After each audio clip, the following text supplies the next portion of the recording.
charla.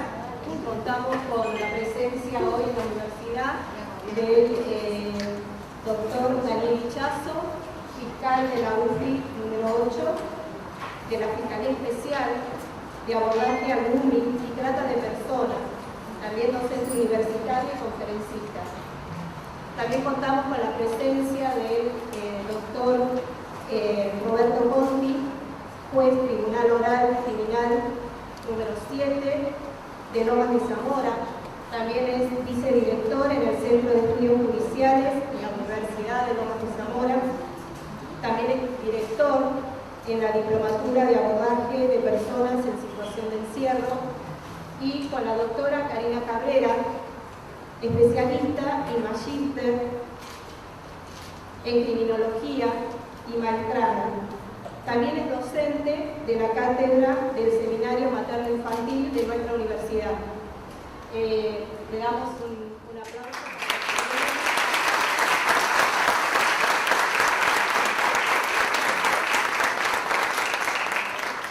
Hola, ¿estamos bien? Hola. Hola, ahí estamos. Bueno, como no voy a leer, me lo saco. Cuestiones de edad. En principio, para mí, un agradecimiento porque vinieron por un día muy complejo, muy complicado, así que bueno, muchas gracias por estar.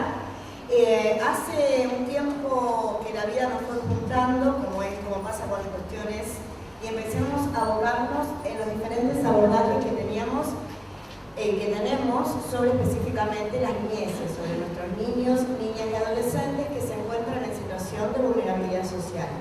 Este recorrido nos llevó a cruzarnos con Daniel en varios lugares distintos, a trabajar el impacto de las diferentes violencias, específicamente cuando había vulneraciones altas de derechos de los niños.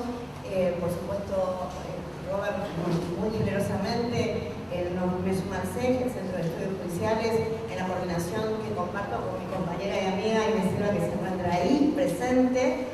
Y empezamos a abocarnos y ver cómo nuestras diferentes niñeces estaban atravesadas por un conjunto de situaciones que no podíamos abordar. El tema del encuentro, voy a ser lo más breve posible, después pasamos a la presentación de los que saben, que están al lado mío, es abordaje en casos de delito de trata contra niños, niñas y adolescentes. Y en realidad yo lo único que quiero hacer un pequeño asterisco es en la palabra abordaje. Específicamente porque creo que muchos de los que están acá son militantes, porque los conocemos, veo alumnas, exalumnas y gente que es operador y promotores, que los he cruzado en diferentes capacitaciones, que trabajan en el campo del abordaje comunitario como trinchera.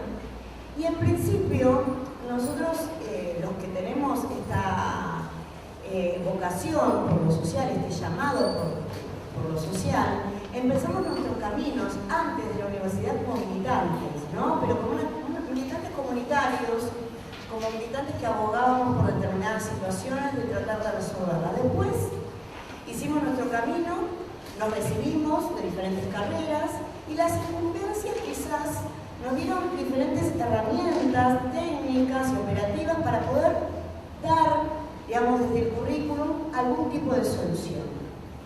Sin embargo, una vez que nos recibimos y fuimos al campo con el título muy felices, nos dimos cuenta, ya lo que dijo Jaime en el chat, que ningún héroe se salva solo, pero ningún profesional en su área tampoco. Las problemáticas son tan complejas, tan difíciles de abordar, hay tanta complejidad en lo social que nosotros no podemos intervenir ni abordar estas situaciones si no lo hacemos desde el campo de la interdisciplina. Cuando nosotros pensamos que tenemos todas las respuestas, es ahí cuando estamos pifiando. Y abordar desde la intersectorialidad y desde la interdisciplina significa poder preguntar a las personas que saben, en este caso tenemos personas que saben y mucho, específicamente hacer las respuestas correctas para poder llegar de manera axial, o sea, entre todos, a buscar soluciones a cuestiones que son altamente complejas y que vulneran altamente a nuestros niños. Sabemos que a partir de la Convención Internacional de Derechos del Niño, nosotros que receptamos en el año 1994, tenemos en la provincia de Buenos Aires la 13298 y la 26061 en el orden de lo nacional, que en definitiva la podemos resumir en que el niño es sujeto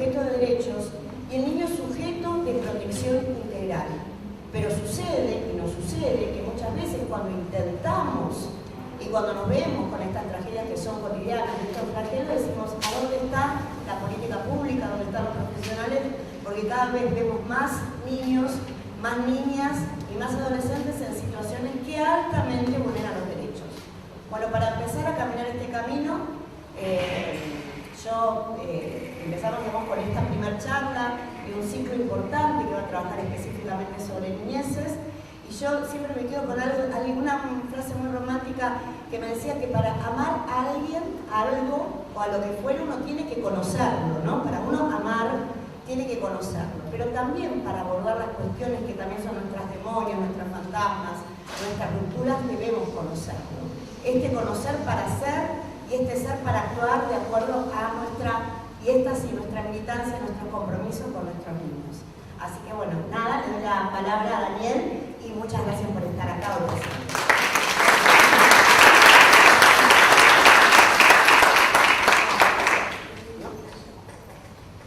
Bien, bueno, mientras se va abriendo el PowerPoint que quería mostrarlo para yo también guiarme un poquito y no irme por las ramas, porque suelo irme, porque me apasiona esto que hago.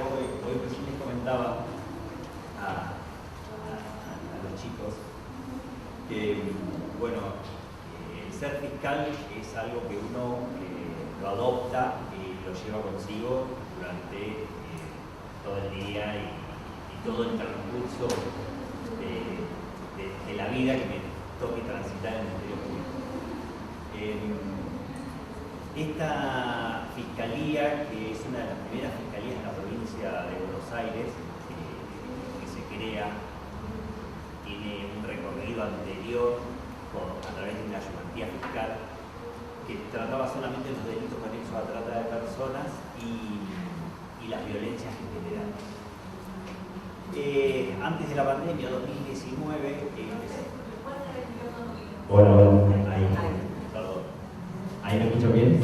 Bueno, les contaba que antes de la pandemia surgió la necesidad en el Departamento Judicial Quilmes de unificar criterios de actuación de los fiscales que intervenían en distintas causas que tenían que ver con los delitos conexos a la trata de personas, el delito de grooming, el delito del 128 que tiene que ver con el material de abuso sexual infantil, mal llamado pornografía infantil, que es algo que queremos erradicar, ¿no? Esa palabra, digamos, que nunca podrían jamás consentir un acto de esa naturaleza. Vimos la necesidad de tener un solo abordaje con una perspectiva en derechos humanos, una perspectiva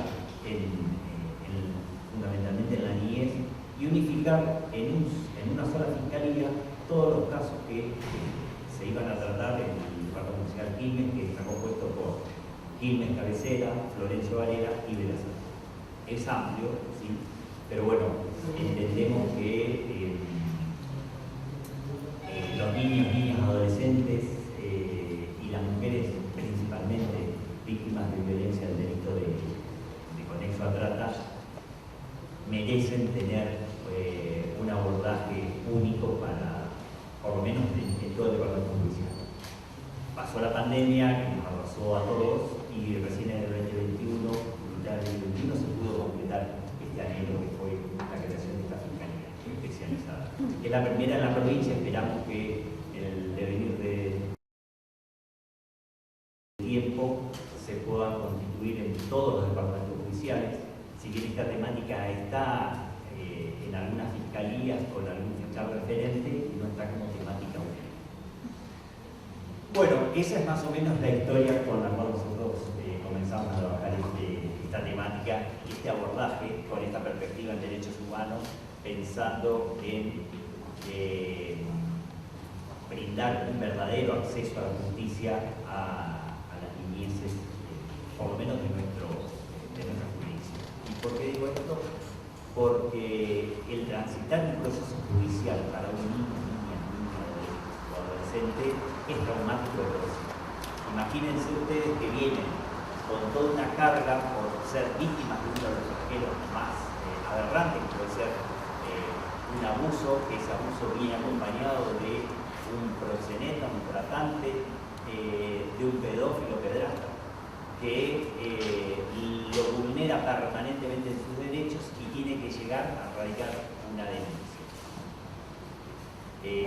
Pensar que ese niño, niña, adolescente tenga que afrontar ese proceso sin un verdadero acompañamiento y sin una verdadera asistencia integral es revictimizarlo, y peor aún, es revictimizarlo ya de parte del Estado, ¿no?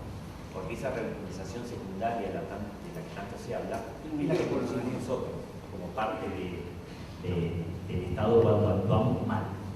Entonces, como funcionarios públicos, lo que tenemos, lo mínimo que podemos hacer es tener una mirada con perspectiva de género, tener una mirada y una escucha empática para que ese niño, niña, adolescente, primero crea en nosotros, crea en el sistema y que puede transitar ese proceso sin que le vuelvan a vulnerar permanentemente sus derechos que ya le fueron vulnerados.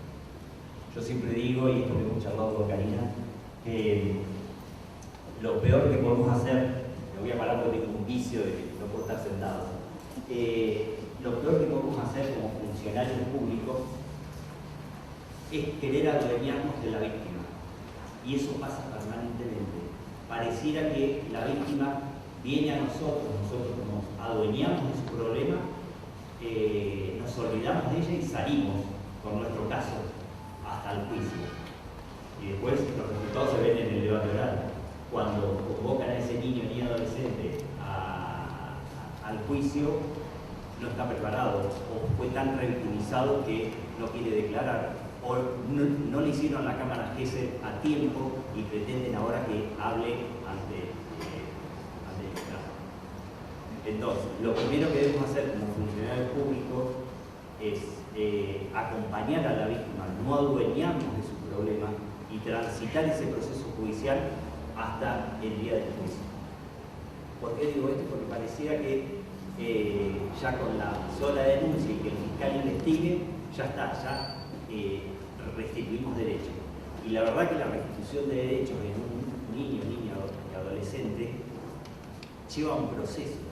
El niño, el primer contacto que tiene con nosotros, nos va a contar lo que puede en el momento, no nos va a contar todo lo que le pasó, porque primero tiene que creer en nosotros y que nosotros no lo vamos a defraudar.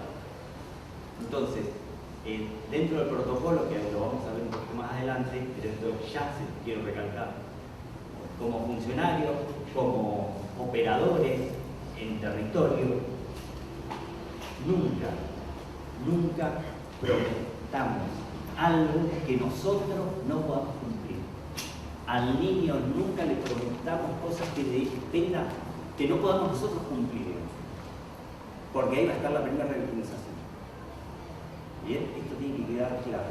En esa escucha que ustedes van a hacer en el territorio, en esa escucha en el barrio, en la sala, en los lugares donde ustedes tengan su actuación, la escucha esa tiene que ser lo más sincera y abierta posible, sin estigmatizar, sin prejuicios y sin querer saber qué es lo que pasó. Ustedes lo único que tienen que hacer es tener una escucha de lo más, yo digo limpia, ¿no? Una escucha limpia, sin interrogatorios innecesarios. Digamos, para eso van a estar los psicólogos, los asistentes sociales, que van a llevar al niño todo un proceso para que después el niño o la niña pueda declarar en una cámara GESEL y ahí comenzar a reconstruir su plan de vida. Tengan en cuenta que ese niño, niña, adolescente, esa mujer vulnerada en sus derechos, fue arrasada subjetivamente en su plan de vida y lo que tiene que reconstruir es ese plan de vida que se le arruinó, se le arrebató. Bien, vamos hasta acá. Pueden interrumpir todas las veces que quieran, no tengo problema en que vayan consultando. Pero bueno, me parecía que esta tenía que ser un primer pantallazo de cómo nosotros intervenimos y cómo pretendemos que todos aquellos que tienen contacto con niños, niñas, adolescentes, con mujeres vulnerables, tengan esa escucha que en el abordaje siempre nosotros decimos, esa escucha activa que tiene como principal objetivo solamente la escucha, no el interrogatorio, no el querer saber más de lo que pasó, porque si no el niño cuenta su historia, cómo le destruyeron la vida 1000 veces. Y la idea justamente de crear protocolos, respetar, digamos, los tiempos de los niños, niñas y adolescentes, es que declare o cuente su historia la menor cantidad posible de veces. Porque si no, vive permanentemente volviendo para atrás y nunca poder transitar su camino, que nosotros debemos acompañarlo para que reconstruya ese plan de vida que nos va arrebatando. Perdón si me extendí un poquito, pero bueno, la idea era arrancar con esto como para que vean por dónde vamos a ir. Ahora, antes de entrar en el delito en sí, me gustaría, bueno, se lo voy a plantar así, para que no se nos haga muy largo. ¿Qué es la trata de personas? ¿Qué es lo que ustedes piensan, saben, creen? Anímense. Una persona que lo llevan secuestrado con una idea de algo a un lugar sobre la prostitución. Una clasificación Sí. de las personas con la intención de económica, sacarle su puesto. Explotarlo económicamente. Bien, por ahí vamos. Son supuestos. Una ¿Qué más? comercialización. ¿Cómo? Una comercialización. Comercialización, la mercantilización de los cuerpos de los niños, niñas, adolescentes y mujeres principalmente, ¿no? En lo que es trata laboral, que no lo vamos a poder tratar hoy, pero es para otro capítulo, ahí el mayor porcentaje va a ser de hombres. Pero bueno, hoy es específicamente niños, niñas, adolescentes y mujeres de extrema vulnerabilidad. ¿Qué más de trata? ¿Cómo? Vulneración de derechos. En general, bien.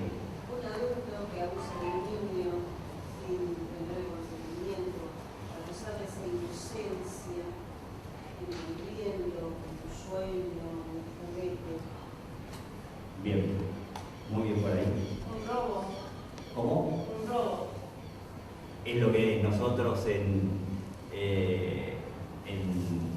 la academia decimos, bueno, la trata blanca o la trata dura, ¿no? La trata blanca tiene que ver con esto, con el secuestro, el rapto, digamos que no es lo que se ve comúnmente ahora. Sí pasó en su momento, hoy no es lo habitual. Después vamos a ver por qué no es lo habitual. Totalmente. Cualquiera puede ser tratante, proxeneta, pederasta. Es más, lamentablemente, las estadísticas hablan que el mayor porcentaje de víctimas de este delito que es tan aberrante lo cometen dentro de la familia. Comienza ahí. Y porque además viene con todo un bagaje, un recorrido familiar también de situación de prostitución que se encuentran muchas veces algunas mujeres o madres de esos chicos. Ese es otro punto para hablar en ese momento, si lo podemos tratar al final lo vamos a ver, que tiene que ver con el ir contra las madres que están en situación de prostitución y que por el recorrido terminan los hijos en la misma situación que la madre. Pero bueno, esa es otra discusión que se lo dejo acá al doctor. ¿Qué más? ¿Algo más? Muy bien, ¿eh? Manipulación, Manipulación. y hay un cierto poder, digamos, subordinación y poder respectivamente, ¿no? ¿Cómo? Perdón. Hay un factor de poder y de subordinación hacia ese poder también. Por ahí pasa también este delito que tiene que ver con el poder, la jurisdicción. Digamos, yo les voy a contar ahora uno de los casos que llegó a tener sentencia que tenía que ver con el poder, ¿no? El poder y lo que conlleva eso. Bueno, creo que en general tenemos un abanico bien amplio de lo que queremos tratar. Y cuando hablamos de tráfico ilícito, esto lo voy a hacer bien cortito, pero para diferenciarlo, ¿no? Porque muchas veces los medios de comunicación o lo errático en lo que nosotros sabemos, tratamos a confundir el tráfico ilícito de migrantes con la trata de personas. ¿Me escuchan bien? Si hablo sin micrófono, ¿me escuchan bien también? No, con el micrófono. Bueno. Bueno, son dos delitos independientes que pueden ir de la mano o no. Digamos, no necesariamente se tiene que ver, se tiene que dar el tráfico y la trata. Puede haber tráfico sin trata y puede haber trata sin tráfico. El tráfico ilícito de migrantes está regulado en la ley 25871 y fundamentalmente tiene que ver con estos 4 puntos salientes que tiene la ley. La ley esta es de vanguardia en perspectiva de derechos humanos. Es una ley que toma al preámbulo de la Constitución Nacional y los tratados internacionales, donde el primer gran, para que lo entiendan, el principal, la principal, ¿cómo podríamos decirle, para sacar los términos de Buleyo? ¿Cómo? Sí, tiene que ver con esto. Que toma a la persona no como un ilegal en el país, sino como una persona que ingresó a nuestro país por un lugar irregular y se encuentra con una infracción administrativa.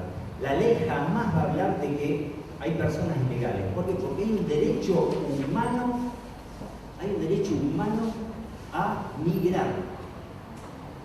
¿Bien? Digamos, esta ley yo siempre la tomo como de vanguardia porque pocas leyes de Latinoamérica tienen esta mirada con esta perspectiva de derechos humanos. ¿Y por qué digo esto? Porque si bien la persona tiene que regularizar su situación administrativa, tiene derecho a salud, tiene derecho a educación, tiene derecho a vivienda, el único derecho que tiene restringido, ¿cuál creen ustedes que tiene? El voto, sí, es un derecho también, pero otro fundamental. No, porque el migrante no necesariamente quiera nacionalizarse. El trabajo, por una cuestión impositiva, ¿no? Por el tema de que tiene que estar en blanco. Pero miren todos los derechos que tiene un inmigrante que, creyendo que pagándole a alguien para cruzar una frontera está cometiendo un delito, y en realidad el que comete el delito no es la persona que ingresa de forma irregular, es aquel sujeto que nosotros le decimos el coyote, que obtiene una ganancia para ingresar a alguien a nuestro territorio. Y ahí se terminó. Por eso muchas veces el tráfico con la trata pueden ir de la mano. Entonces, repasemos. Hay un acuerdo entre partes, pero a quien nosotros vamos a perseguir es al traficante, al coyote, a aquel sujeto que se beneficia económicamente de pasar a una persona a nuestro territorio. Obviamente hay siempre un cruce de frontera internacional, siempre hay irregularidad migratoria, quien comete el delito es el traficante y la finalidad siempre va a ser el cruce de frontera. Y esto obviamente va de la mano con esa protección a los niños y adolescentes que generalmente son cruzados con todo el grupo familiar. La ley de trata, en cambio, vamos a hablar del consentimiento de la víctima, nunca va a tocar el delito, digamos, quien la persona preste su consentimiento para explotarlo no va digamos, no significa que no vamos a perseguir al tratante o al proxeneta. ¿Por qué esto? Y esto también es de avanzada en nuestra ley en perspectiva de derechos humanos. Porque el Estado tiene que garantizar un piso mínimo de dignidad. ¿No? El Estado, digamos, nunca puede consentir que una persona convalide su propia explotación. ¿Bien? Es una violación a los derechos humanos, es una ley de vanguardia. A veces hay que cruzar frontera, digamos, para que haya trata, no necesariamente tiene que cruzar frontera, podemos determinar un delito de trata entre provincias, incluso dentro de la provincia de Buenos Aires, entre localidades, incluso dentro mismo Loma Zamora puede haber configuración de delito de trata. Las víctimas extranjeras pueden estar en situación migratoria regular o irregular. Esto acá sí se va de la mano con el tráfico ilícito de inmigrantes, y la finalidad siempre del tratante, del proxeneta, es la explotación de personas. Entonces, en el tráfico ilícito de inmigrantes, el delito se comete para con el Estado. En la trata de personas, el delito se comete hacia las personas, ¿no? El bien jurídico, que nosotros en derecho hablamos mucho de bien jurídico tutelado, es la persona, no el Estado. En el del tráfico ilícito de inmigrantes siempre va a ser el Estado. Y acá venimos a la trata de personas. Dijimos que es un delito contra las personas, es una clara violación a los derechos humanos y se configura cuando se ofrece, se capta, se traslada o se recepciona o acoge a una persona con el fin exclusivo de explotarla sexualmente o laboralmente. Y no sé si llegan a ver acá, ya sea dentro del territorio nacional como desde o hacia otros países, aunque mediante el consentimiento de la víctima. Y ustedes dirán, ¿por qué hablamos tanto del consentimiento? ¿Qué pasa con el consentimiento? Pasa que, acá me siento un ratito ahora, para contarles un poquito, brevemente, un poquito de la historia de la trata en Argentina. ¿Qué pasó con estas leyes de trata?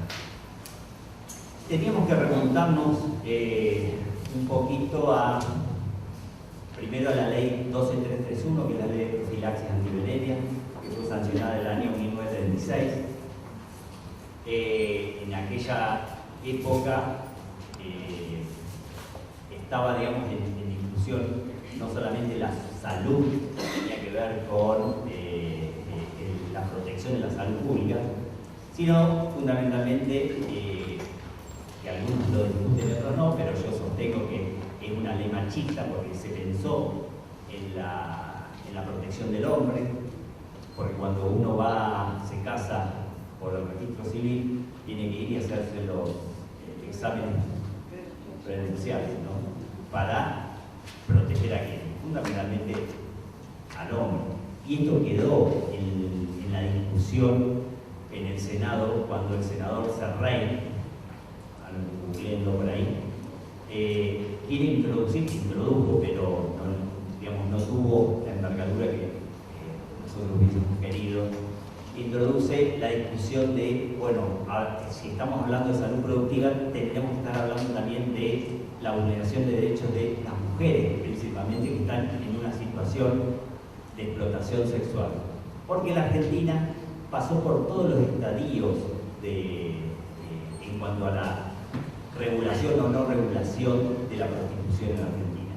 Hubo procesos de regulación, algunas provincias regulaban la situación de prostitución de la mujer, tal es así que en algunas provincias habían libretas sanitarias que eran controladas por la policía, tenían que ir una vez por mes al hospital público para que vean que la mujer estaba sana, para no contagiar al hombre que iba a esos lugares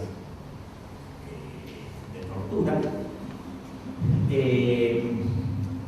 Pasamos por la desregulación, porque bueno, en algún momento también se empezaron a ver casos extremos de vulneración de derechos hacia mujeres, niños y adolescentes, fundamentalmente en el sur.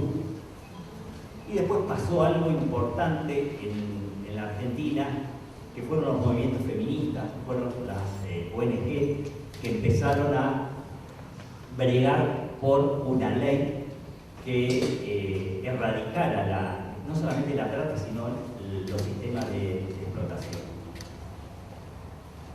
Hubo uno de los casos que yo creo que puso en alerta y movilizó a la sociedad, fue el caso Marita Verón. No sé si lo tiene presente. Bueno, Susana Trimarco es la primera mujer que salió a buscar a su hija en los prostíbulos en el norte. En ese recorrido, no solamente iba iba denunciando esos sistemas populares donde había menores y mujeres en situación de extrema vulnerabilidad, sino que también fue rescatando a mujeres, mientras el Estado miraba qué pasaba. Con todo ese movimiento, el Congreso salió y sanciona su primer ley de trata, que se quedó a mitad de camino, pero bueno, por lo menos adopta el protocolo de Palermo, que la Argentina ya había suscrito allá por el año 2000, y estamos hablando del 2008, ¿no? O sea, 8 años pasaron que la Argentina recién pudo sancionar su primer ley de trata. Esa ley de trata, la trampa que tenía es que casi ponía en cabeza de las víctimas, de las mujeres justamente, que tenían que probar que eran víctimas, porque hablaban justamente hablaban del consentimiento, esto de que nosotros hacemos tanto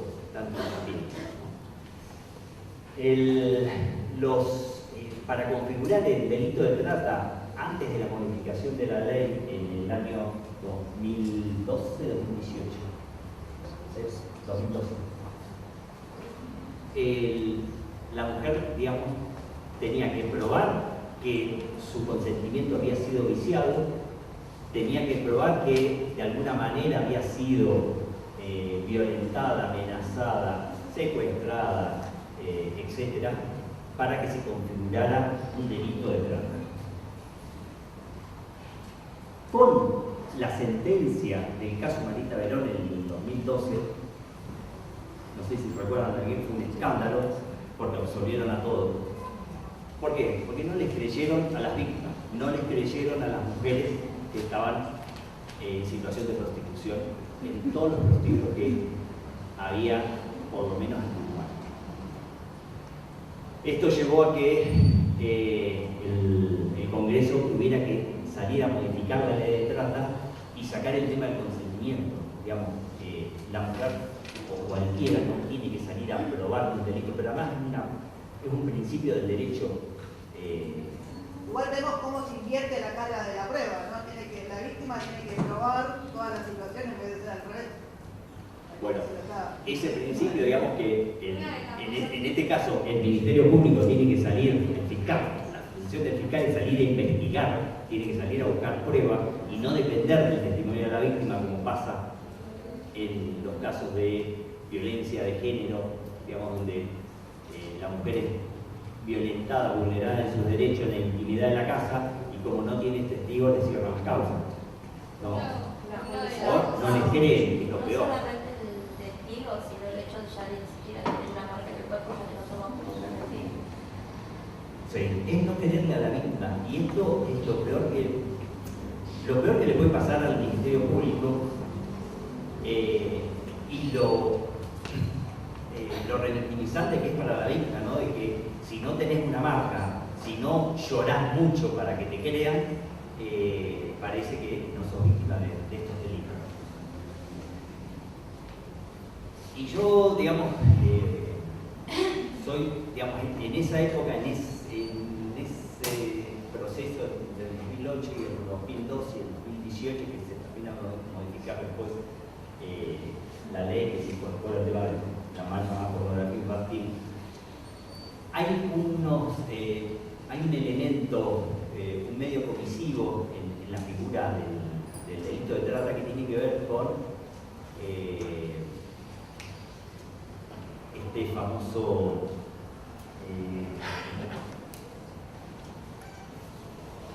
la vulnerabilidad. Digamos, cuando el derecho habla de vulnerabilidad, parece que no puede encontrar qué es vulnerable y cómo pruebo yo esa vulnerabilidad en una persona.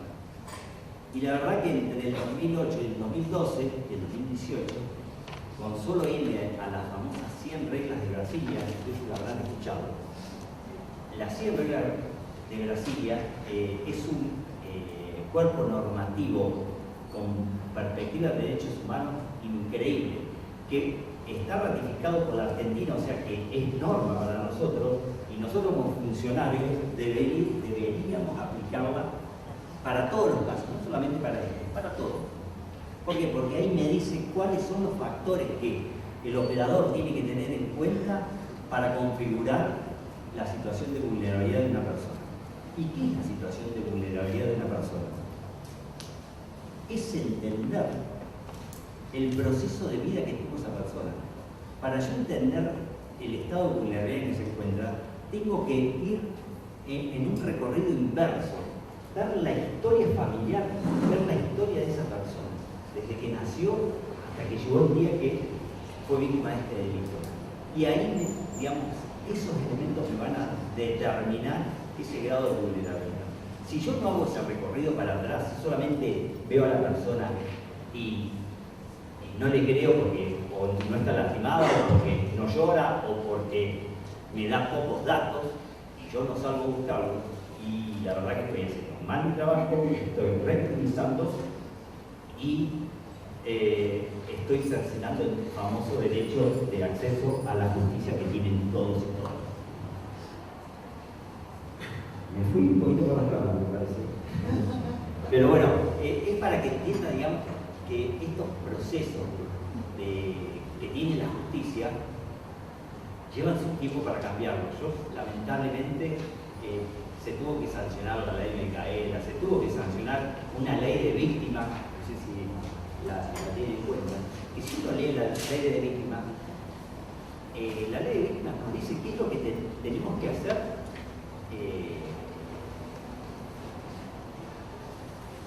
como si lo dijeran, comer, bañarnos y ir a dormir.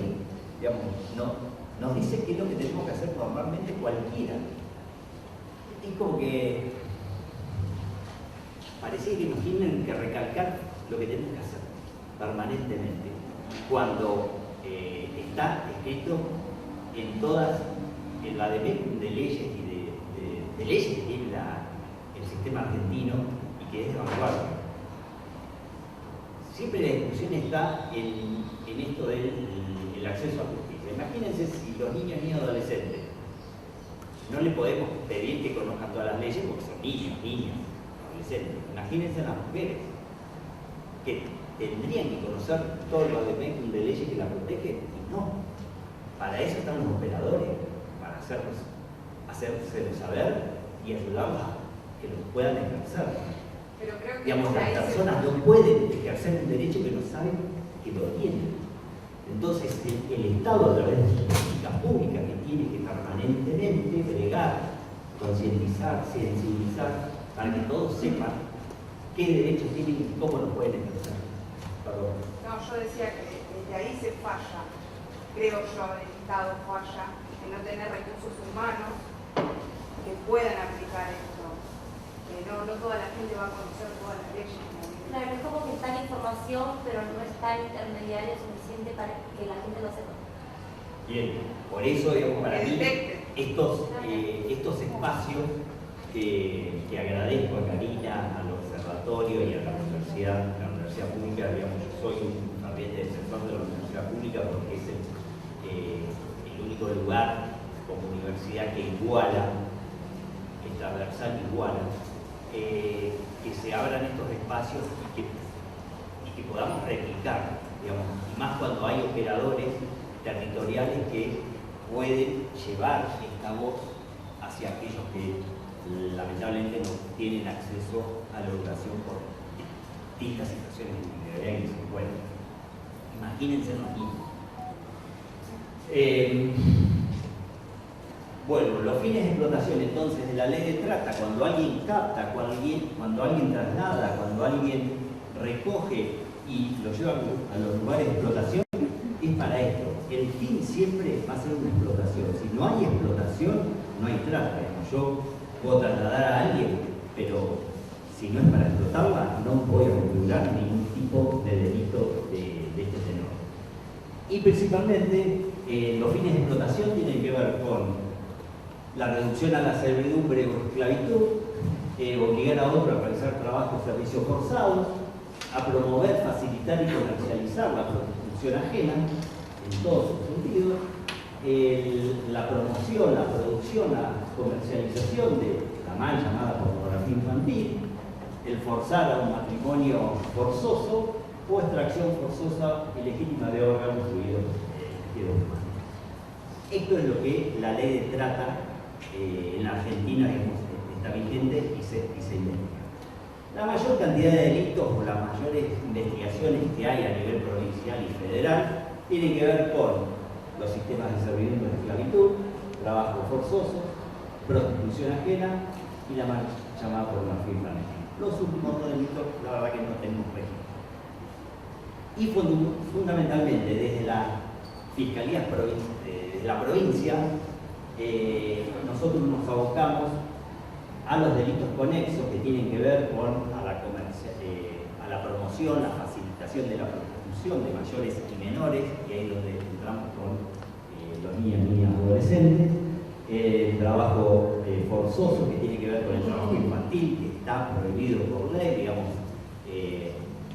En esto la provincia tiene una buena campaña de erradicación del trabajo infantil, fundamentalmente en el sector agrícola. Y la última incorporación que hizo la ley, que tiene que ver con la producción, comercialización y difusión del material de abuso sexual infantil. ¿Por qué digo desde la provincia? Porque el delito de trata, esto lo tendría que haber dicho al principio, pero el delito de trata es federal. ¿Por qué es federal? Porque está caratulado como uno de los delitos de crimen organizado, que se iguala a el tráfico de armas,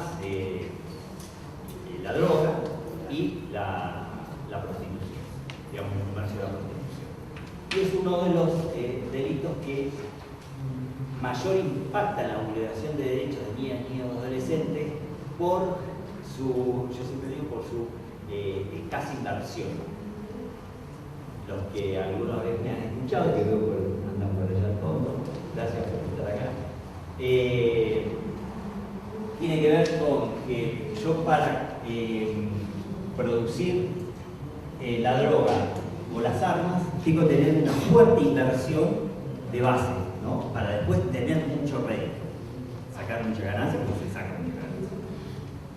Ahora, con la trata de personas, la verdad que la inversión es mínima, y más en las situaciones en que pasan algunos países. Bueno, lamentablemente, cuanto mayor es la vulneración de derechos económicos que tienen las personas, más propensos son a ser víctimas de este delito.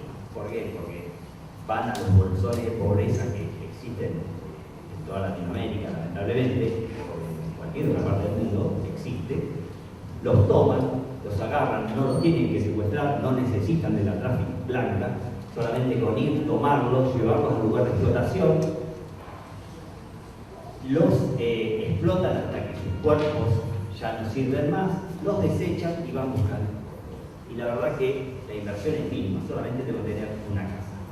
Y acá les voy a dar esta cifra que es espeluznante. Después de la pandemia ha aumentado, esto es antes de la pandemia, se calculaba para el 2019 2,5 millones de víctimas, de las cuales 250.000 estarían en América Latina. Y acá el mayor porcentaje se lo llevan mujeres, niñas y adolescentes. Uno de los primeros casos que tuvimos en nuestra jurisdicción, que nos impactó y nos arrasó, tuvo que ver con la explotación de una niña de 14 años que tenía una averiguación del paradero de la jurisdicción de Florencio Varela y no la estaba buscando nadie, porque la familia solamente había cumplido con el deber que le impuso la escuela. En eso, digamos, rescato también la escuela, que cuando los niños no van, el sistema funciona, porque si no denuncian, las familias van y denuncian ellos, porque además son funcionarios públicos y además tienen la obligación de denunciar. Bueno, esta familia denunció por el deber que tenían que hacerlo, pero bueno, lamentablemente como en todo, a veces un sistema funciona, a veces no. En este caso no funcionó. Esta chica estuvo en situación de explotación durante 5 o 6 meses hasta que nosotros llegamos, pero no llegamos por ella, porque nosotros esta causa se dio en Berazategui a través de una denuncia al 911 de un lugar de explotación en una casa muy linda de un barrio de clase media, en donde lo que denunciaban en realidad eran los ruidos molestos que se provocaban por las entradas y salidas de coches y hombres a la noche, por lo que realmente pasaba ahí adentro. Se los resumo, esto tenía que ver justo también con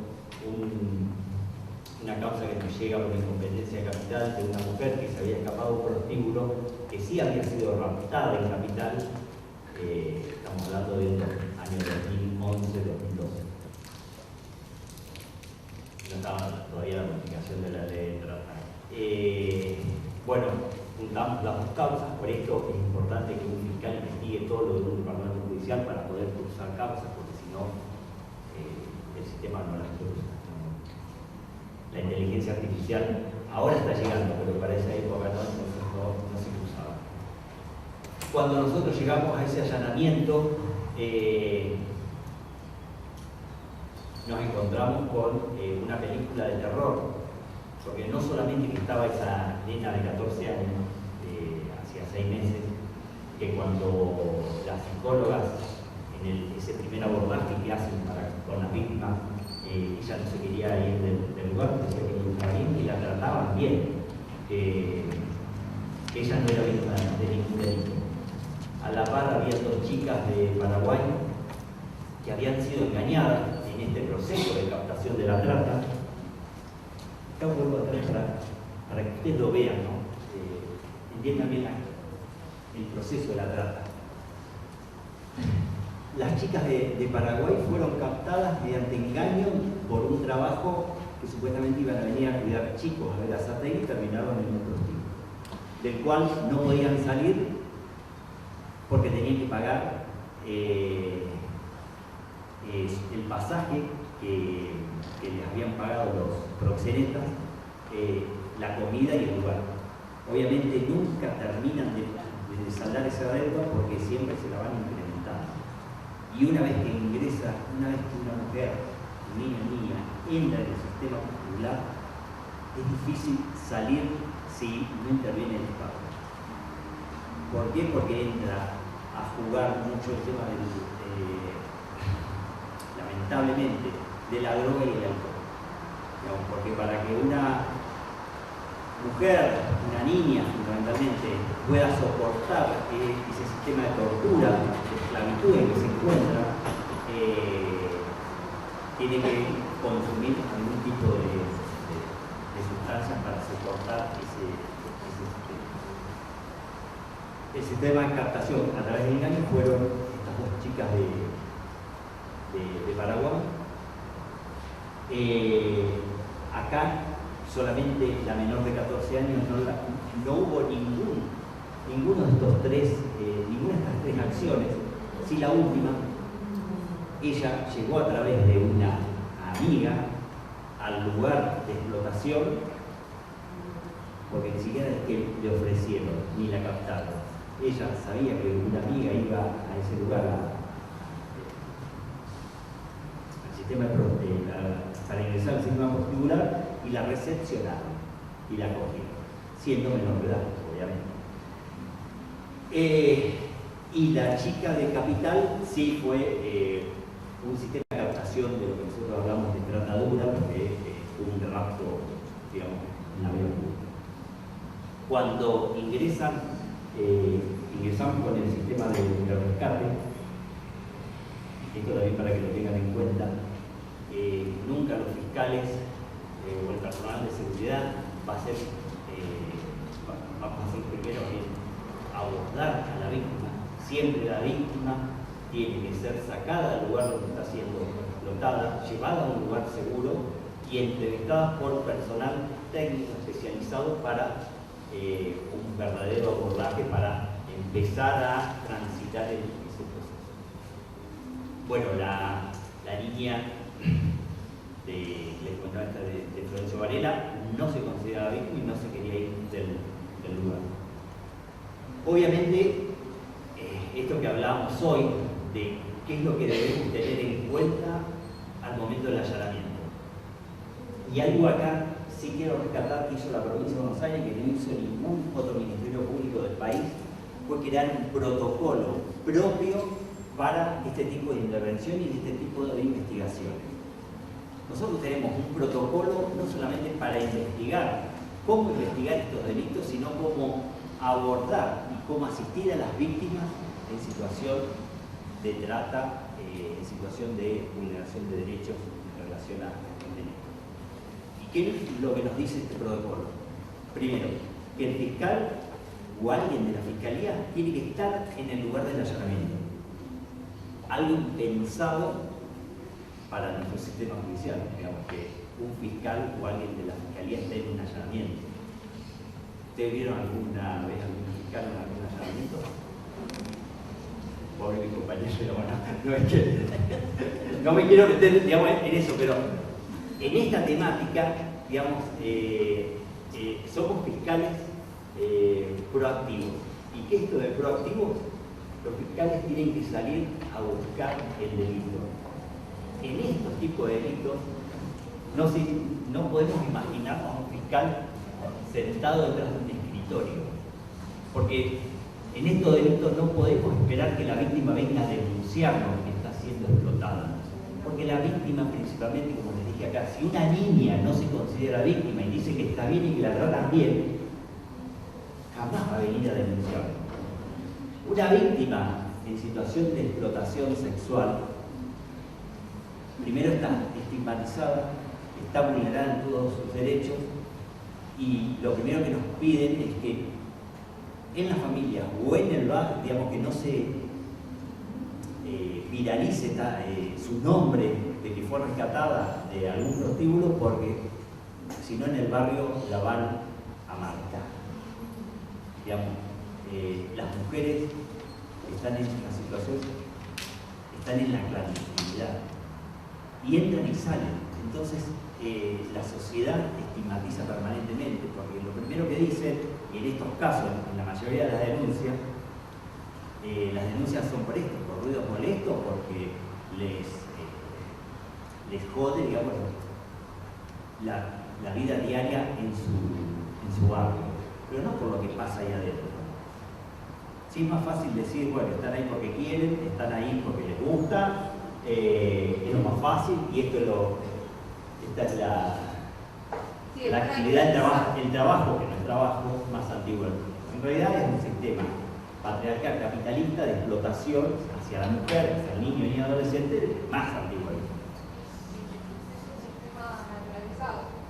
Es un sistema naturalizado y es un sistema totalmente machista, capitalista, patriarcal, ¿no? Porque pareciera que el hombre tiene deseos irrefrenables que alguien se tiene que satisfacer. ¿Y dónde vamos? Ahí, a estos lugares. Se dice que la Argentina es abolicionista.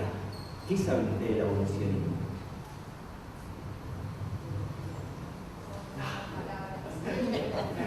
¿Qué debate? Es un debate que no está saldado acá en la Argentina, y imagínense, ¿no? Obviamente yo no participo, pero amigas participan de los encuentros de mujeres, y el último lamentablemente se partió por estas discusiones, ¿no? Que tienen que ver con, más allá de lo político, partidario, también está fuerte esta corriente, digamos, de abolicionismo sí, abolicionismo no. El abolicionismo tiene que ver con que la Argentina persigue a todos los proxenetas, a todos aquellos que se benefician económicamente de la prostitución en que se encuentra una mujer. No persigue a la mujer que está en esa situación porque es víctima. Jamás nosotros podremos perseguir a una víctima, pero sí vamos a perseguir a todos aquellos que se benefician económicamente de todo ese sistema.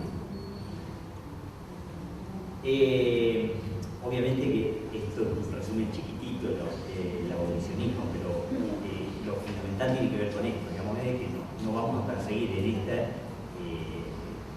estos delitos a la mujer, sino a aquel que se beneficia de esa situación. Y cuando se dice que la Argentina es totalmente abolicionista, muchos decimos, incluidos movimientos de mujeres, que estamos a mitad de camino, porque para que sea abolicionista totalmente se tendría que sancionar quién en este sistema prostíbulo al cliente prostituyente. Se le dice cliente, la verdad que es un prostituyente del sistema, ¿no? Cuando la Argentina sanciona una norma que, ojo, esto es una posición que adoptamos algunos, otros están en contra, es para seguir discutiendo. Lo que sí yo considero que si decimos que somos abolicionistas, para cerrar el círculo tenemos que ir también a aquel que se beneficia de todo este sistema. Nosotros cuando allanamos, nosotros cuando allanamos, la verdad que para mí como fiscal, para mí lo más fácil es a los prostituyentes que están en el lugar, sacarle una declaración y me dicen todo, digamos, cómo funciona el sistema. Porque si no, los cito, les mando una citación a la casa con un cartel de explotación de la prostitución y rompió el matrimonio. Perdón, por acá. Hay mujeres en la última marcha feminista Me metí en un tema,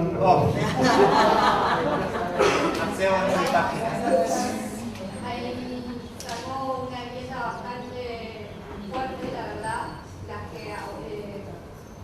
estaban en contra de todo esto. Trabajo sexual regulado y abolicionismo. Abolicionismo y regularización sobre la prostitución. Porque se creía que si hay una regularización, no iba a haber tanta trata. Y la abolición se genera todo esto. Sin prostitución no hay trata. Se habló mucho de todo esto también. Sí, yo creo que la Argentina todavía tiene que correr mucha agua, tiene que debatirse mucho, digamos.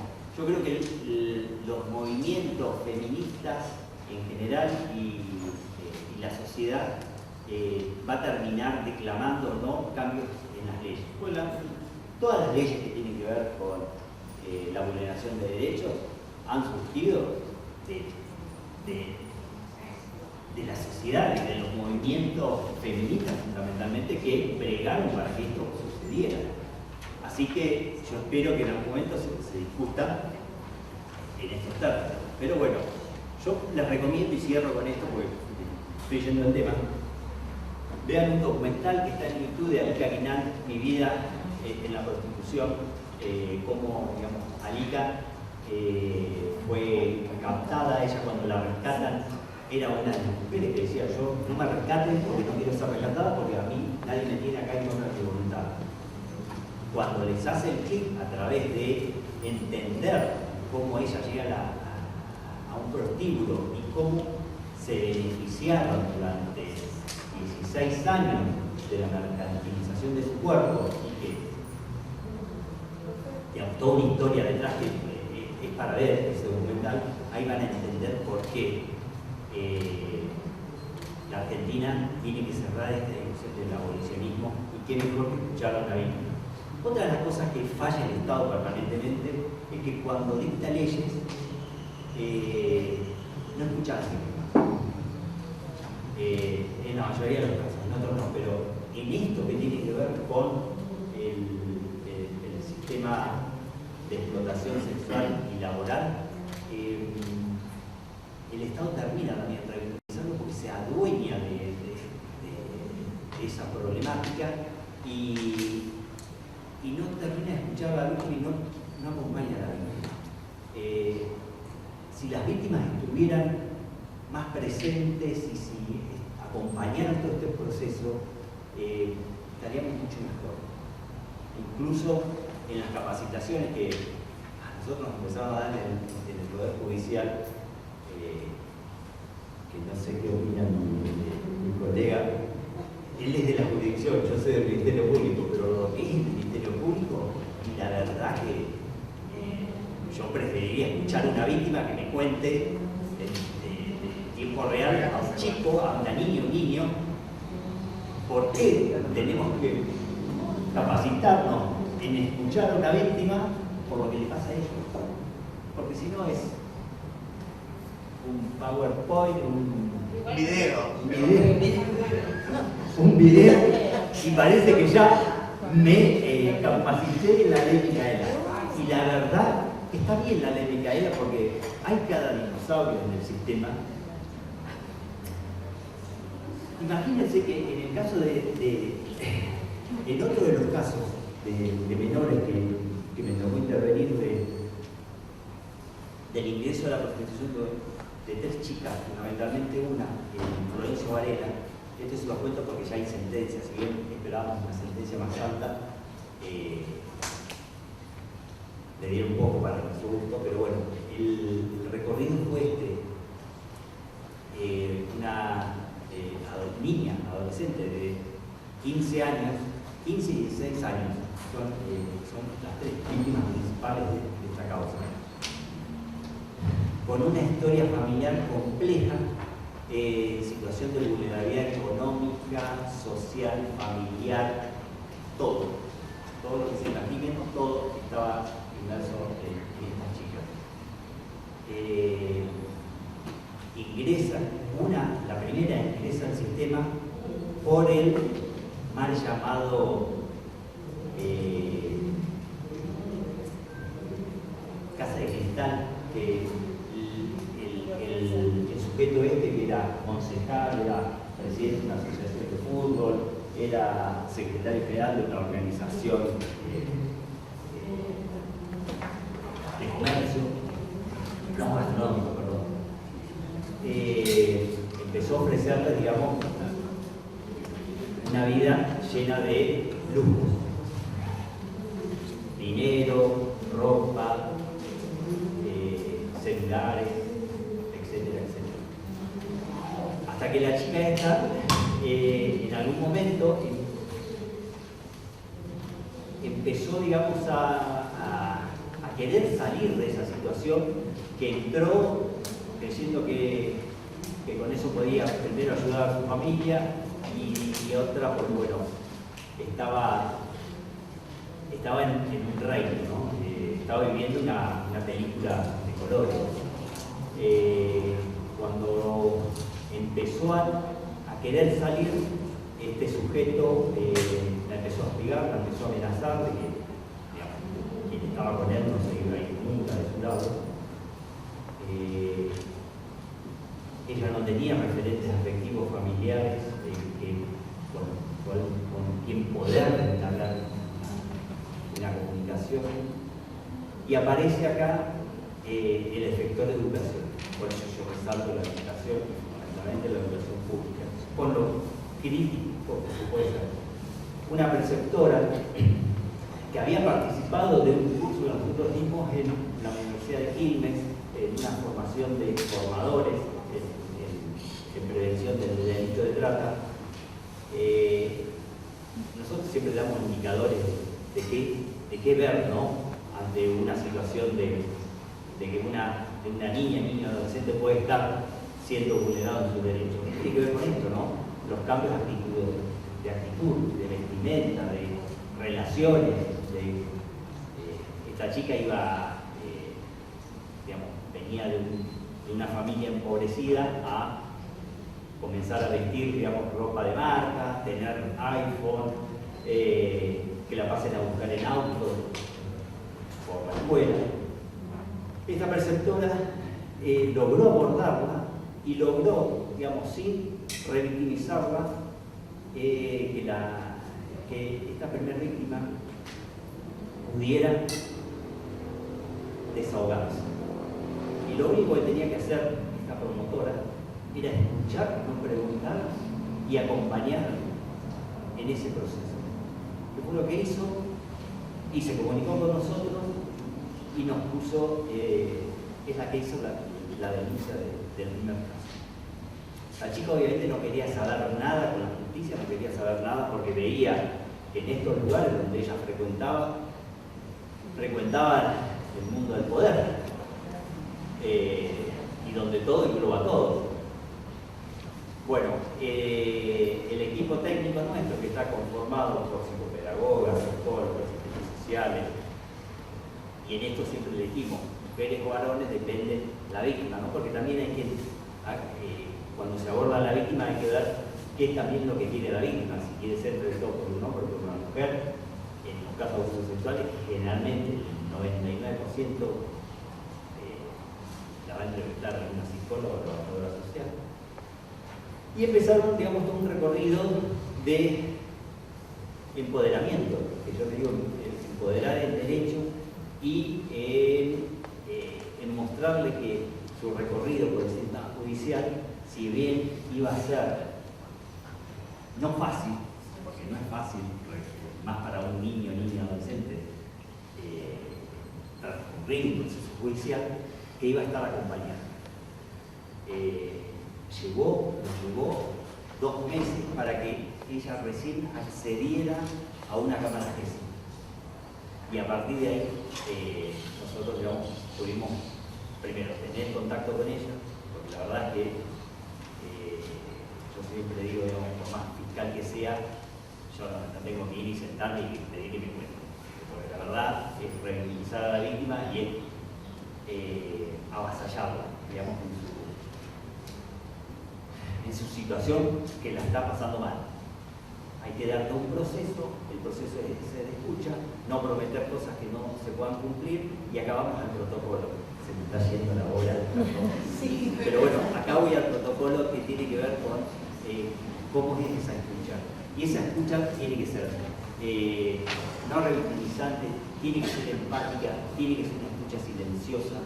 No se le tiene que prometer cosas que no se le pueden cumplir. Hay que darle seguridad de que va a tener asistencia económica, social, de acompañamiento. Ella le dimos la opción de elegir, digamos, irse con algún familiar que no fuera del núcleo de su familia porque la estaba pasando mal, o a un refugio. Ella optó por un refugio, fue acompañada en ese proceso en el refugio durante un mes. Cuando ahí recién fue, ella dijo, bueno, sí, quiero declarar. En el mientras tanto, obviamente, nosotros como Ministerio Público, ya sabiendo cuál era la trama, empezamos a recolectar pruebas, porque lo peor también que puede hacer la Fiscalía es depender del testimonio de la víctima. Porque pareciera que si no tenemos el testimonio de la víctima no tenemos un caso, no podemos avanzar. Y la verdad, muchas veces la víctima le lleva un proceso para contar lo que le pasó. A veces ese proceso no es el proceso de la justicia y a veces no lo puede contar. Y a veces lo va a contar recién en el juicio. Pero para llegar al juicio yo tengo que venir. Qué importante el abordaje de esa preceptora, que a veces decimos, qué poquito que hacemos desde nuestro lugar, y no, es muchísimo cuando cae en el lugar indicado, ¿no? Mi pregunta es, ¿qué pasa con el tema familia? Porque estamos de acuerdo todos que es una menor de edad y no se puede hacer un abordaje con una menor de edad sin con el consentimiento de la familia. Y si las familias no están de acuerdo con esta denuncia, porque si vamos en el fondo de lo sociocultural, muchas familias acaban teniendo a sus hijas por falta de dinero en sus casas y están apoyando a la venta. Bueno, vos imaginate, y acá quería llegar, pero a través de ustedes, a ver, digan, yo seguía, pero quería ver si alguien decía, ¿y la familia? ¿Qué pasa con la familia? Sí. En este caso, si la familia no acompaña a la niña, es el Estado que se hace cargo de esa niña, porque la familia también está, digamos, en ese parámetro. Tenés dos situaciones que es lo que nos pasa cotidianamente en las causas. Tenés familias que están ausentes, familias que no les importa, voy a hablar así en criollo, no les importa nada porque a esta familia te cuesta llevar un plato de comida a tu casa, llegar a fin de mes y ves a tu hija de 14, 15 años que cambia de ropa, tiene celular nuevo, anda con plata, sale, digamos, algo está pasando. Está probando esa situación y está haciendo como, por decirlo así, perdón la expresión, la vista gorda a la situación. Bueno, en este caso, nosotros vemos una causa paralela con el tema de la madre, porque digamos, la niña llevaba plata, digamos, mantenía la familia. Era un sostén económico. Era un sostén económico. Disculpe, Por eso intervino el asesor de menores, el servicio local de niñez, ojo, digamos, no voy a entrar en esa discusión, pero el asesor de menores con el sistema de rescate de provincia, que trabaja muy bien, son psicólogas excepcionales, trabajaron con la niña en un refugio, digamos, ella optó por un refugio. El derecho a ser oído, digamos, la Comisión de los Derechos del Niño acá, digamos, se ejercieron, pero del 1 al 20. Todos esos derechos que se pregonan permanentemente, el derecho a ser oído, el derecho a ser respetado, el derecho a tener acceso a lo que se denomina el progresismo, digamos, en el que transita una víctima menor de edad en un proceso, se respetaron todos. Esto con un buen trabajo del asesor de la asesora de menores y el equipo de rescate. Obviamente la familia se puso en contra, no denunció porque dicen, ustedes captaron a mi hija, se la llevaron, no me la dejan ver. Y la hija, digamos, nosotros respetamos el derecho de la nena, de qué quería hacer ella. Digamos, si quería hablar con la familia, no quería hablar con la familia. Por eso interviene el asesor de menores en representación del menor, porque si no, sí quedamos nosotros. Un minutito. Después vamos a tener un espacio para las preguntas, pero tendremos que... Perdón. Real climático lo mío, como siempre fuera el protocolo, cualquier protocolo. Ahora, dentro de un ratito vamos a dar lugar a las preguntas, ¿sí? Pero... Cierro con eso para que, perdón. No. Perdón, en esto cierro, digamos. Tengo 2 horas. El protocolo, digamos, para los fiscales referentes en esta temática, los cumplimos a rajatabla. Primero porque es una obligación legal y segundo porque estamos consustanciados, digamos, que es la única forma de no revictimizar a la víctima y acompañar, y más que nada a los menores en este proceso que es tan duro para ellos, primero enfrentar a sus familias y enfrentar al sistema judicial. Bueno, yo después les paso bien el protocolo para que lo vean y cierro acá si después de motivar.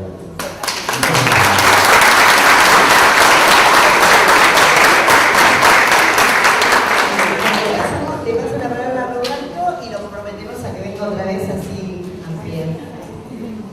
Bueno, gracias Daniel, la verdad que fue muy claro. ¿Está bien? Bueno, primero agradecer a las facultades sociales, a Karina, al observatorio, a todos los presentes. Buenas tardes a todos y todas.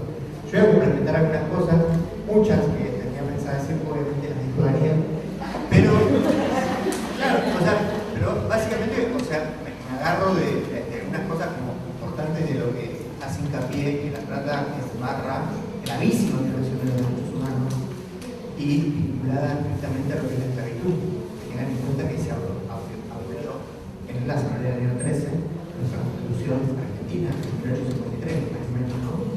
Y a raíz de la reforma del 94, con la reforma del 75 y 22, como decía Gary al principio, a través de la Declaración Universal de los Derechos Humanos, en el año 48, en el artículo 4, la Convención Americana sobre los Derechos Humanos, en el artículo 6, el Pacto Internacional de Derechos Civiles y Políticos, en el 8º, inciso 2, la Convención Internacional sobre la Protección de los Derechos de todos los trabajadores migrables y familiares, que la mencionó Daniel, que Argentina la incorporó en el año 2007, el Estatuto de Roma, por entender la Corte Penal Internacional, en el artículo 7, inciso 2, entre otros tribunales europeos, ¿no?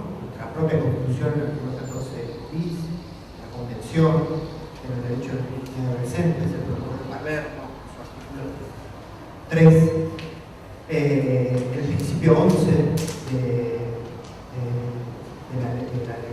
programa Joint Carta. Y voy a agregar algunos datos que estuve buscando que realmente son sorprendentes, la cantidad de personas que por año, un informe que hace la Organización Internacional del Trabajo, que se recaudan 32.000 millones de dólares por año por este tipo de delitos. Y ese porcentaje, al que mencionaba Daniel, de 2 millones de personas, un 30% son menores de edad a nivel mundial. O sea, y obviamente, por lo tanto, son más mujeres. Entonces, como que se va, ¿no? Ah, soy yo entonces. Obviamente que se ven vulnerados muchos derechos humanos, el derecho a no sufrir esclavitud, la servidumbre, el derecho a la vivienda, a la salud, el derecho a tratos inhumanos, el derecho a la vida, ¿no? O sea, todo esto se ve muchísimo. No quiero comentar mucho porque muchas cosas dijo Daniel, pero me parece importante también. Hay un libro, que no sé si lo conocen, que se llama Una mujer nace puta, de Sonia Sánchez, ¿no? Y ella dice en su libro, nos expresa que solo entre el 2 y 3% de las mujeres eligen la prostitución como trabajo. Y hay algo que el resto no lo hace por eso. Y ella, voy a leer textual lo que dice su libro porque me parece importante, no es que yo lo digo porque creo que se llama así. Dice, me gusta nombrar las cosas por su nombre. Uso la palabra puta porque no permite disfrazar ni mentir. Si vos decís mujeres en situación de prostitución, trabajadores sexuales, estás maquillando la realidad. La prostitución es violencia y humillación. No es trabajo, el hambre y la vulnerabilidad fabrican putas. Y lo grave es que hoy la explotación sexual está organizada y globalizada. Eso textual dice Sonia en su libro. Sonia Sánchez. Fue una Exactamente. víctima de trata que fue pactada muchas veces y también encarcelada por el tema de la prostitución. Entonces lo traje porque, si bien es crudo, ¿no? Pero es la realidad y lo que siente ella haber sido víctima, ¿no? O sea, menciona las palabras clarísimas, hoy somos todos adultos, ¿no? Y nadie se va a afectar. Hice una lista que cuando la empecé a hacer de problemas llegué a 34. No los voy a leer, pero voy a mencionar algunos de los problemas que yo veo, ¿no? La lista de problemas que entiendo que todo esto lleva a que la trata de niños y niñas adolescentes siga estando vigente. Voy a mencionar algunos, obviamente el consumo de personas, estupefacientes, la escasez de campañas sobre la sensibilización social, escasez de campaña de prevención, inacción ante denuncias de víctimas y de terceros, deficiencia de asistencia a las víctimas al momento de ser rescatadas, el problema de la reinserción de las víctimas que están siendo víctimas de trato. Obviamente la explotación de niños, el consumo tanto de toda la sociedad, la falta de compromiso de la sociedad también, de decir esto y naturalizar lo que es la trata, como si fuera algo totalmente naturalizado, como que nadie habla, nadie lo menciona, ni se debate, lamentablemente. La impunidad muchas veces es importante. La negligencia de los consumidores de la prostitución. Muchísimo, obviamente lo que decía Daniel, el proxeneta también tiene un mayor grado también de responsabilidad que debería tener, ni hablar cuando son niños, niñas, adolescentes. El cierre de los prostíbulos, rescate de las víctimas. O sea, es como que no, si bien hay, obviamente se ha avanzado, no es lo que era antes, yo creo que no, tampoco estamos hablando de hace mucho tiempo, porque encima en la provincia de Buenos Aires que tenemos una realidad, y en otras partes de la provincia es muchísimo más grave, en los pueblos es muchísimo más grave, en los pueblos chicos es muchísimo más grave, pero bueno, están los casos de las concejales, no solamente concejales, hay magistrados de Estados Unidos, ¿no? Entonces, obviamente que es gravísimo el problema. Después, Carmen Argibay, para mí era una gran jurista, integrante de la Corte Suprema de Justicia de la Nación, ya dijo en el Congreso Internacional sobre Abuso, Trata y Tráfico de Infantes, Adolescencia y Juventud, que se inició en Buenos Aires, y se refirió a la problemática de la trata de personas. El cliente es cómplice, el proxeneta, o lo que es peor, hace abandono de personas. ¿Y por qué no hace nada? ¿Y por qué no hace nada frente a la situación de la víctima indefensa? Estamos hablando de un montón de problemas que hay actualmente. Obviamente que también se avanzó un montón, pero falta muchísimo. Hoy me acordaba cuando mencionaba a la madre de María Grón, de María Calle, ¿no? Que no sabemos qué pasó todavía con ella.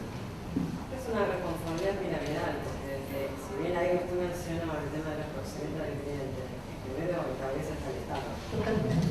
Proxeneta y clientes. El Estado, los medios de comunicación. Que el Estado pueda empezar a tomar medidas como con el narcotráfico, que se sabe dónde se vende, pero nadie actúa, nadie procede.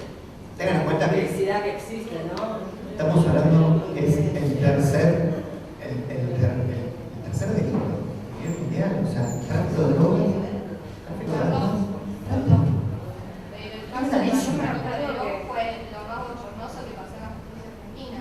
Cómo ponieron a las mujeres a declarar adelante de sus captores y explotadores. Sí, y no creerles su testimonio.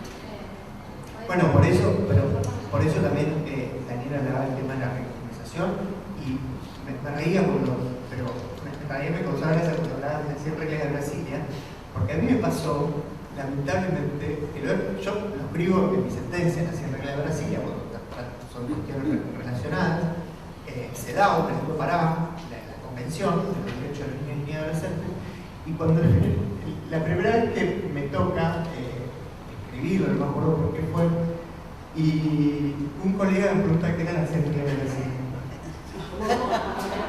Un colega me preguntó qué eran las 100 reglas de Brasilia. O sea, bueno, también el problema de que hablaba de Miguel de las capacitaciones. Hay mujeres sociales hoy en día que están a cargo de cualquier. Vos vas a denunciar una violencia de género y te dicen, ¿por qué te quedaste? No hay la pregunta también es: si tenés. No solamente eso, o la famosa pregunta de por qué no denunciaste antes. una vez que una mujer se toca con una mujer siente la sensación de, bueno, capaz me entiende, y terminan siendo las que peor te perjudican en ese momento, porque no llegas a comunicar eso. Y bueno, que gravísimo también, yo siempre digo que obviamente que la violencia de género es la violencia institucional, y muchas veces no quiero ser agresivo y cuidadoso a la vez. A veces pierde, ¿sí? Claro, pero me ha tocado, o sea, es mucho más grave la mujer, ¿no? Hay muchas mujeres que son como decir, bueno, si yo llegué a esto, yo hice aquello, ¿cómo vos, que estás vulnerable, no pudiste, como decías vos, no pudiste salir, no pudiste hacer? Yo pude estudiar, hablo, ¿no? He escuchado mujeres decir eso, ¿no? Yo pude terminar una carrera universitaria, yo pude hacer esto, yo pude salir del maltrato. Yo, mujeres, ¿no? No estoy hablando obviamente de las mujeres que son, ¿no? Es el machismo y un montón de cosas más. Y también es un problema que obviamente pasa a nivel mundial. Y actualmente, obviamente que está pasando constantemente, porque es la invasión de Rusia a Ucrania. La cantidad de niños y adolescentes que está en la ONU, en Chile, Médicos Sin Fronteras, intentando rescatar niños y adolescentes que se aprovechan de esta situación para tratar, ¿no? Y todos los delitos que mencionó también que suceden con los pibes y con los niños en muchos casos, pero el estado de vulnerabilidad que quedan en el desamparo, ¿no? Me acuerdo que él decía en la familia, muchas veces son pibes en la calle. A mí me ha tocado ni hablar lo que pasa con la frontera de México, de Estados Unidos, México, hoy, con la frontera de Canadá, con Venezuela, con un montón de países de Sudamérica que tratan de escaparse.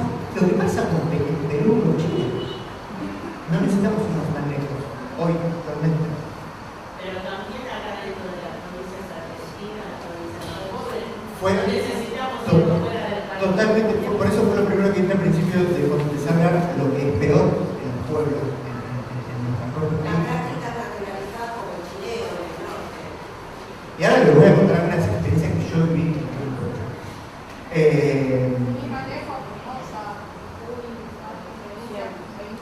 A mí me tocó un caso intervenir como juez, era varios casos tuve, si bien es federal en muchos casos, me pasó a mí intervenir con la provincia, acá, en la Ruta 4, estamos acá. Acá creo que los compañeros de Quito era un regente que era de nacionalidad uruguaya, y a las mujeres, porque había adolescentes también que estudian, no solamente todo lo que se ocurre, sino que también les descontaba del precio, porque esto lo venían a contar las víctimas en el juicio, les descontaba, tenía una libretita en el momento de allanamiento, les descontaba la ropa, de lo que le correspondía de cada uno de los servicios, no sé tampoco cómo decirle, les descontaba la ropa, les descontaba la comida, les descontaba el uso de la habitación y los preservativos. ¿Saben qué más triste? Que los preservativos decían muestra gratis del gobierno de la ciudad y se los descontaban. O sea, no sé, ahora no me acuerdo el monto, pero por decirles de 100 pesos les quedaban carísimo. Después de hablar, casos, ese es uno, me tocó otro de un abuso sexual de una chica que ejercía la prostitución en Avellaneda y había sido víctima de abuso sexual por el sexo carnal, porque obviamente no está en consentimiento, y los argumentos de la defensa que yo critico esto muy seguido, porque en mi rol de juez de una criminal amo el juicio oral, y escucho barbaridades de los defensores, de los abogados, ¿no? O sea, de cualquier pero totalmente. O sea, de tener a la víctima frente a nosotros, el juicio oral, saben lo que es, y decir, bueno, pero ¿usted qué hizo? O sea, no, bueno, pero es la prostituta. O sea, ¿cómo va a haber un abuso sexual si era una prostituta? ¿No? O sea, como si fuera que... Claro, totalmente. Bueno, terrible eso, sin importar nada. Y yo me canso, ¿no? O sea, lo veo y después, obviamente, que lo suscribo las sentencias, porque me puedo dar ese gusto, ¿no? Por así decirlo, la ausencia en perspectiva de género, o sea, de la revictimización constante, decir, bueno, pero lo que decías vos, ¿y por qué usted hizo tal cosa? ¿Y cómo? Y bueno, si ya sabía que la golpeaba, si ya sabía que hacía esto, hay un montón de casos en que lamentablemente me ha tocado.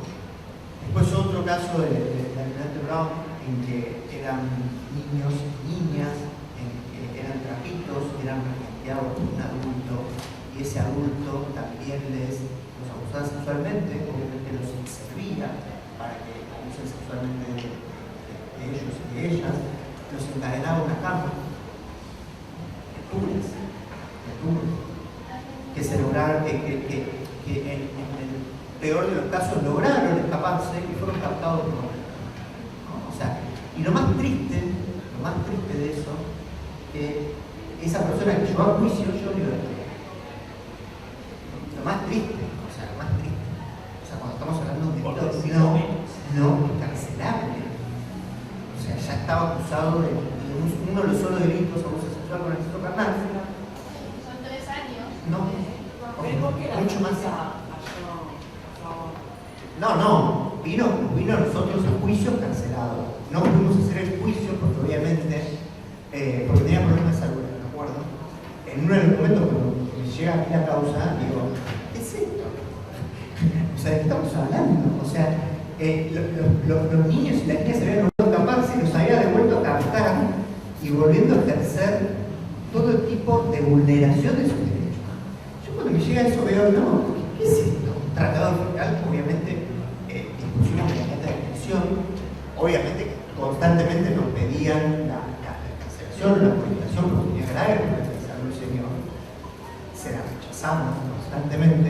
Por suerte la Cámara en oportunidad nos acompañó en la decisión, y bueno, después de la pandemia no pudo tener juicio porque no se hizo contextualización. Pero esos pibes y pibas no tuvieron juicio. ¿No? O sea, no tuvieron juicio. Obviamente que también lo que ocurre cuando son captados de muy temprana edad, pues es muy difícil que puedan reinsertarse sin ayuda del Estado o sin asistencia, que puedan reinsertarse a una cuestión laboral, porque es lo único que conocen. Entonces,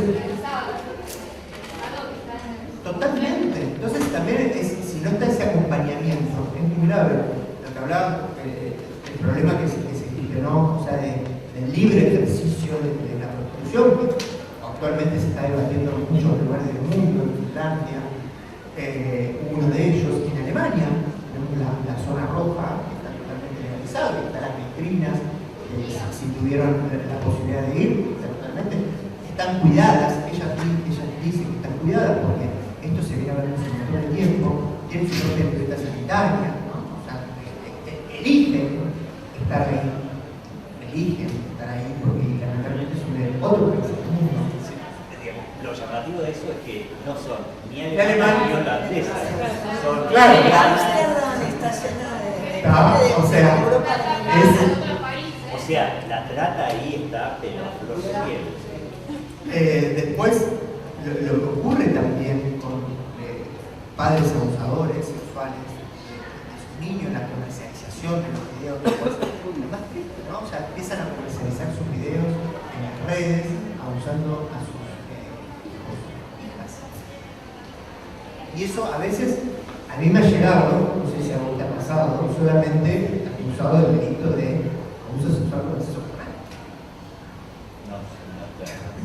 ¿Ah? O sea, me reía también cuando hablaba de los fiscales, ¿no? O sea, que si los fiscales no van a mí, yo obviamente tengo un montón de sentencia, lo que hago la causa, y muchas veces no me encuentro con los fiscales en algún derecho.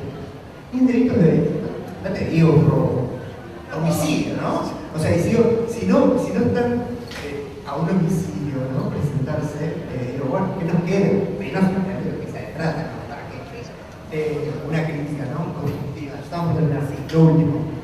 La prostitución infantil que me tocó a mí ver in situ en el sudeste asiático, Camboya, Vietnam, ¿no? O sea, muy naturalizado. Me acuerdo que estaba en Siem Reap y en un momento, en una peatonal, de niños y niñas me agarraban la mano. Yo estaba caminando y me agarraban la mano. ¿Qué pasa? Empiezo a preguntar, los ofrecen a los peritos. En Vietnam, en Hanoi, en la capital, hay una zona exclusiva de prostitución infantil, avalada, reglamentada. Los mayores consumidores son, no voy a decir mucho. Con esto lo cierro y bueno, les agradezco una vez más. Espero que vean la tarde. Muchas gracias.